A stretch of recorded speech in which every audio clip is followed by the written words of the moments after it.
Napapaligiran tayo ng maraming tao na nagpapatotoo tungkol sa pananampalataya nila sa Diyos. Kaya talikuran na natin ang kasalanang pumipigil sa atin at alisin ang anumang hadlang sa pagtakbo natin. Buong tiyaga tayong magpatuloy sa takbuhing itinakda ng Diyos para sa atin. Ituon natin ang ating paningin kay Jesus na siyang sandigan ng pananampalataya natin mula sa simula hanggang sa katapusan.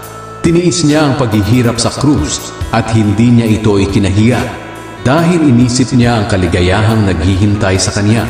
At ngayon nga ay nakaupo na siya sa kanan ng trono ng Diyos. Isipin niyo ang mga tiniis ni Jesus na paghihirap sa kamay ng mga makasalanang tao para hindi kayo panghinaan ng loob. Kung tutuusin, wala pa namang pinatay sa inyo dahil sa pakikipaglaban sa kasalanan. Baka nakalimutan niyo na ang pangaral ng Diyos sa inyo bilang mga anak niya. Anak, huwag mong baliwalain ang pagdidisiplina ng Panginoon at huwag kang panghinaan ng loob kung sinasaway ka niya. Sapagkat dinidisiplina ng Panginoon ang mga minamahal niya at pinapalo niya ang itinuturing niyang mga anak. Tiisin niyo ang lahat ng paghihirap bilang pagdidisiplina ng Diyos sa inyo. Dahil itinuturing niya kayong mga anak. Sino bang anak ang hindi dinidisiplina ng Ama? Kung hindi kayo dinidisiplina ng Diyos gaya ng pagdidisiplina niya sa lahat ng anak niya, hindi kayo mga tunay na anak, kundi mga anak sa labas. Kahit ang mga ama natin dito sa lupa ay dinidisiplina tayo.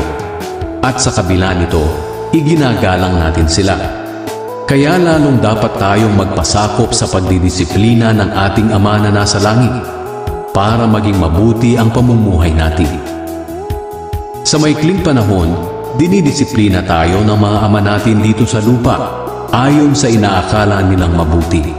Ngunit ang pagdidisiplina ng Diyos ay laging para sa ikabubuti natin upang maging banal tayong gaya niya.